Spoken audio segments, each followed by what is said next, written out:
Why don't you talk to your family? It all began the day my older brother marked our heights on the kitchen wall and realized I was 2 inches taller. He grabbed my shoulders hard enough to bruise. You need to stop growing right now because there's no way my little brother is going to be taller than me. I thought he was joking, but his face stayed deadly serious as he shoved me against the wall. I've been the tall one in this family for 23 years, and you're not changing that now just because you hit some freak growth spurt at 19. You realize I can't control how tall I grow, right? I asked, still thinking this had to be some weird prank. Then you better figure out how to control it, because if you keep growing, I'm going to make your life so miserable you'll wish you were born without legs, he said.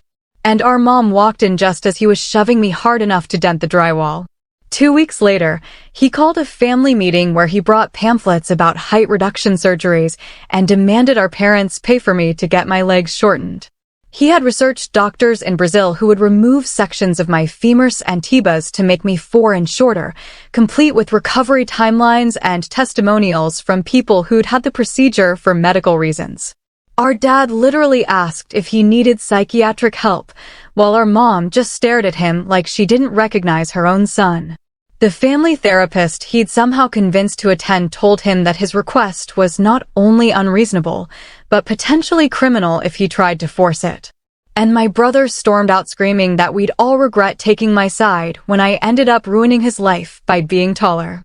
I thought it was over until he showed up at my college graduation wearing these massive platform shoes that had to be at least 6 inches tall.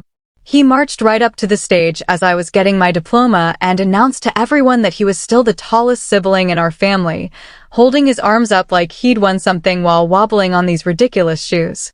Then he tried to stand next to me for the official photos and fell straight off the platforms in front of hundreds of people, landing so hard that everyone heard the crack when his ankle twisted the wrong direction.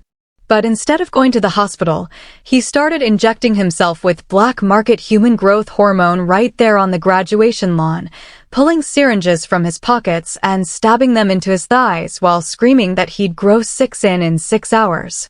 His girlfriend tried to stop him, but he'd already injected 12 doses when he started convulsing, and his bones actually began stretching audibly, making these horrible popping sounds that made people vomit.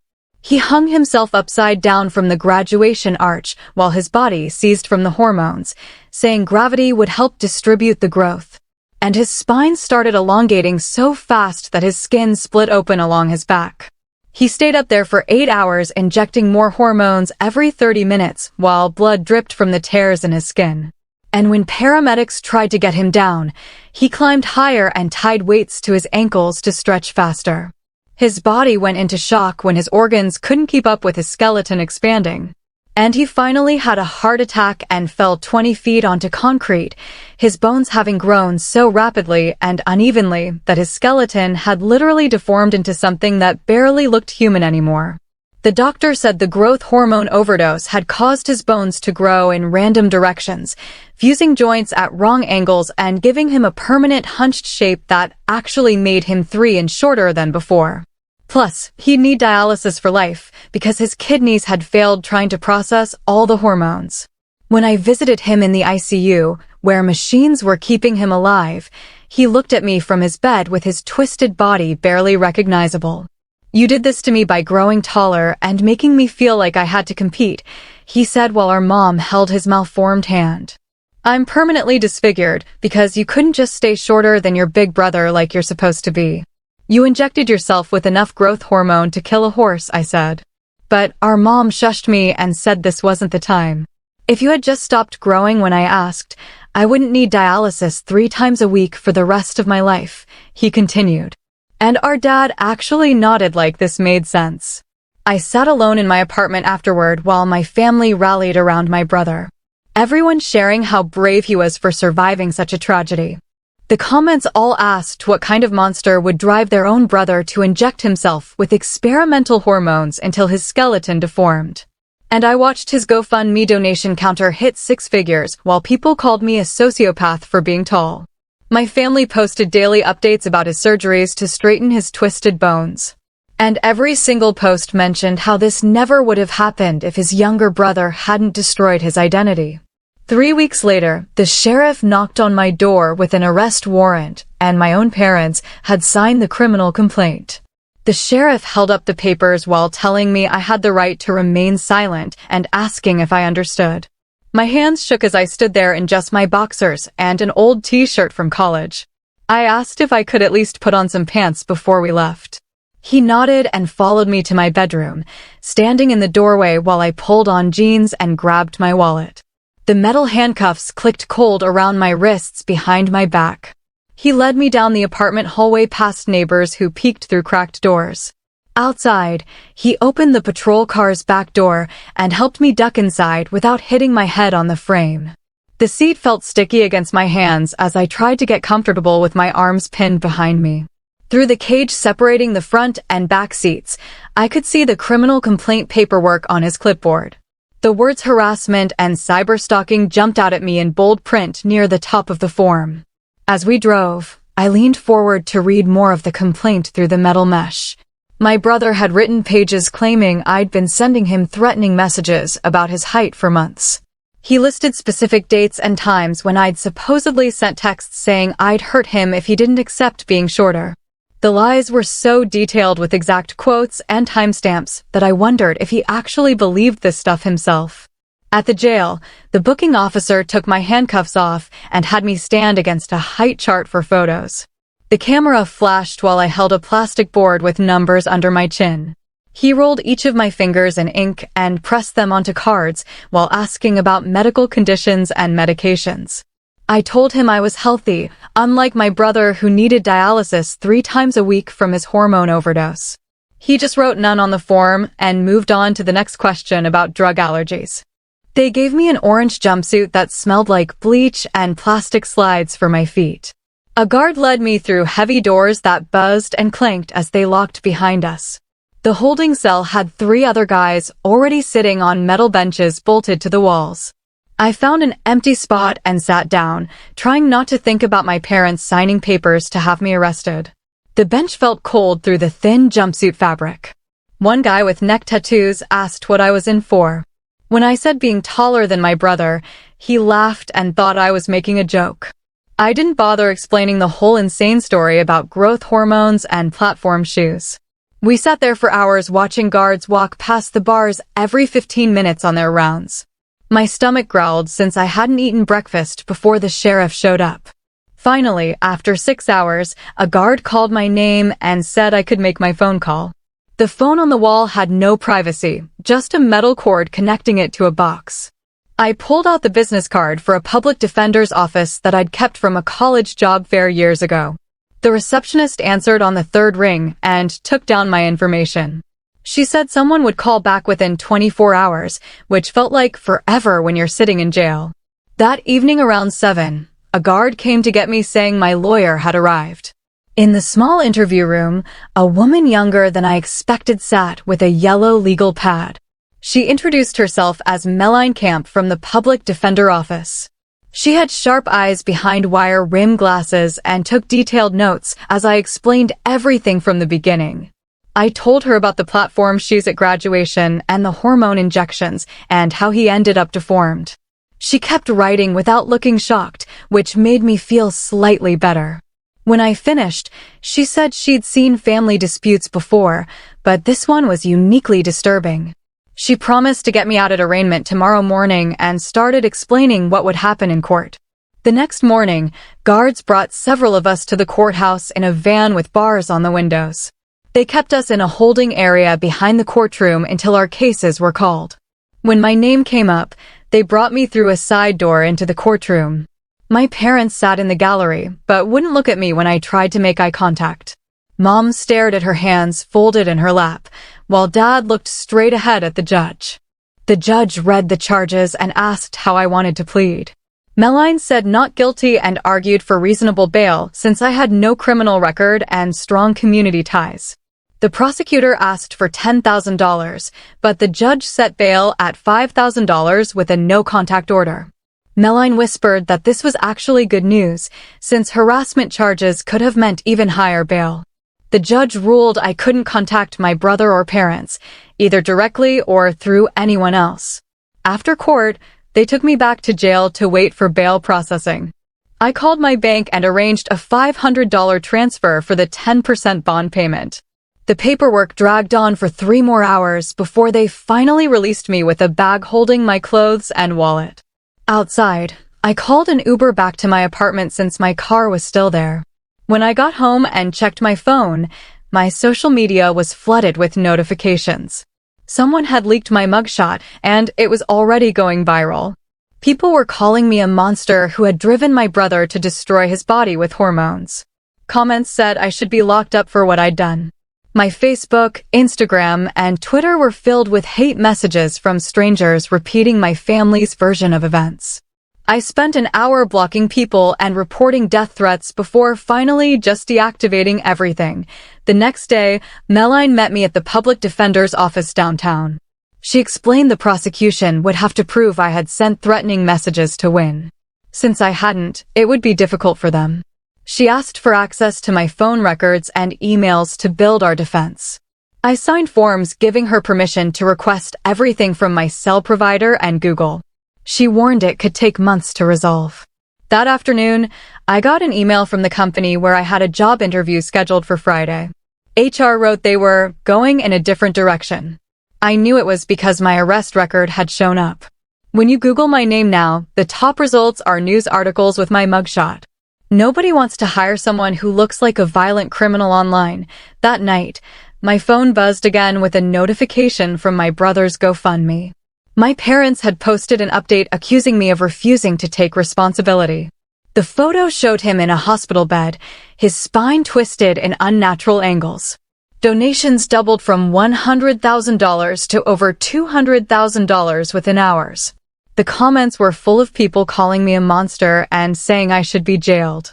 My hands shook so badly scrolling through the threats that I dropped my phone. The next morning, I searched for therapists who specialized in family trauma and found Kara's website. I booked an appointment that afternoon. Her office was in a small downtown building with a brown couch where she had me sit while she took notes on a yellow pad. She asked me to start from the beginning, and I spoke almost the entire hour. She paused sometimes to write down words like punishment and gaslighting.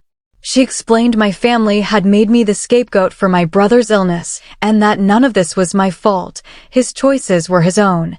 Later that day, I met with Meline again. She told me I needed to delete all social media immediately. Anything I posted could be twisted to look like I was violating the no-contact order. I sat there wiping out years of photos and memories while she watched.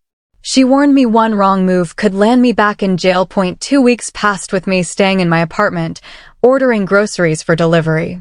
Then one evening, my landlord, Elliot Reed, knocked on my door.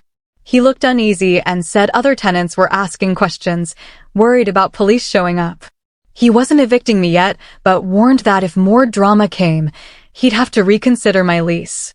I promised to keep things quiet, though I could tell he already wanted me gone. The next day, Meline called to say my brother had filed for a temporary restraining order, claiming I had been stalking him at the dialysis center, even though I hadn't left my apartment except for therapy and legal meetings. She said it was clearly false, but we still had to fight it in court. That afternoon, I got an email from a reporter named Travis Lane. He said he'd been investigating the graduation incident and found witnesses who saw my brother inject himself with hormones. He wanted to hear my side and claimed he could help clear my name. Meline told me not to respond yet, but to save his contact info. At my next therapy session, Kara explained how family roles worked in situations like mine. She said my brother had been cast as the golden child, even with his obvious problems, because our parents couldn't accept his illness. I was always the scapegoat in my family. Kara said breaking those patterns could take years, and she gave me worksheets on boundaries and manipulation. That night, I got an email from Harper Molina, a college acquaintance. She had video of my brother injecting himself with hormones at graduation and offered to testify. I forwarded it to Meline right away. 3 days later, I met with District Attorney Antonio Meyer. He asked detailed questions about the incident and noted Harper's video. The following week at the restraining order hearing, my brother appeared by video from his hospital bed, accusing me of sending threats. Meline showed phone records proving I hadn't contacted him. The judge issued a limited order, no contact, but I didn't have to move. Meline called it a partial victory. 2 days later, Meline showed me the hospital's toxicology report. It confirmed my brother had injected himself with lethal amounts of growth hormone with self-inflicted injection sites. She said it destroyed their case against me. That afternoon, I received a letter from my parents' lawyer. They offered to drop charges if I signed an apology admitting I'd contributed to the toxic environment and promised silence. Meline told me to reject IT.in therapy. Kara had me practice saying no without explaining, role-playing as if she were my mom demanding an apology. It felt impossible at first, but she said my family had trained me to always cave. The next morning, Meline received my full phone records. Among them was a text from 6 months ago where my brother wrote he'd make my life miserable if I kept growing. Meline photographed my brother's threatening texts, which showed he was the aggressor. That week, Travis Lane published an article about black market hormones, using anonymous details from my brother's case. Doctors said the doses he took should have killed him instantly, and commenters began questioning the graduation story. At my next meeting, Antonio Meyer brought the EMT from graduation. The EMT testified my brother refused hospital care and injected himself repeatedly while others tried to stop him. His report directly contradicted my family's version. Antonio said this testimony could be crucial at trial. That Friday, my freelance client ended our contract, citing the criminal case. With legal and therapy costs draining my savings, I worried how long I could survive without income. Meanwhile, subpoenas produced notes from a past family therapy session where a counselor warned my brother's surgery demands were coercive and possibly criminal. In therapy, Kara introduced radical acceptance, facing that my family might never admit the truth. She had me write unsent letters to let go of the need for their validation. A week later, my cousin forwarded an email my parents sent to relatives calling me dangerous and manipulative. Many believed it, cutting me off. The isolation was complete. Meline finally allowed me to give Travis a short statement denying I ever sent threats. He published it with my phone records, and public opinion began shifting. 2 days later, Antonio uncovered shipping records showing my brother had ordered syringes and growth hormone weeks before graduation. The receipts were in his name and handwriting. This destroyed the claim that I triggered his actions. Meline immediately filed a motion to dismiss. Though she warned family violence cases are rarely dropped outright, the court scheduled a full hearing, saying serious allegations required full review. Around that time, my old roommate texted that my mom had reached out asking to fix things as a family. Meline told me not to respond, and I deleted it. Kara helped me make a safety plan in case my family confronted me in public, even practicing how to walk away. Meanwhile, Antonio discovered my parents lied in their sworn statements, claiming events happened when my brother was actually unconscious in the ICU. He was furious at the falsehoods. Travis Lane then published an article with a medical ethics professor calling my brother's surgery demands a violation of human rights, reframing the story as attempted medical abuse. The judge denied Meline's motion to dismiss, but set the preliminary hearing 3 weeks out. Meline had me build a detailed timeline of my family interactions, which showed my brother's obsession escalating months before graduation. Kara also guided me in writing a victim impact statement, focusing on the emotional toll rather than attacking my family. Antonio interviewed the family therapist from the pamphlet meeting, who confirmed she'd warned my parents that my brother's demands were abusive and that he needed psychiatric help. She agreed to provide written notes and her professional opinion. Then, the GoFundMe page removed sections blaming me after being flagged for false information. Donations stayed high, but the worst lies were gone. That same afternoon, my parents' attorney proposed a mutual no-contact agreement for a year. Meline said to wait until after the hearing, since dismissal could give us more leverage. The days before the hearing were spent in non-stop prep. The night before, Meline drilled me on possible questions, training me to answer simply and avoid traps. Meline drilled me for hours, reminding me not to get emotional so the prosecutor couldn't paint me as unstable. After practice, I got a voicemail from my dad, the first in months. He sounded tired, confused, and less angry than before. No apology, but it felt like the first crack in their united front. I sent it to Meline, who said it could help show I wasn't refusing contact. The hearing day came. I wore my only suit and saw my parents avoiding me in the back row. Antonio summarized the charges, but seemed unconvinced by them. Then Meline played Harper's graduation video, my brother climbing the arch, injecting himself, screaming about needing to be taller. The EMT testified he refused treatment and kept injecting hormones, proving the family's story false.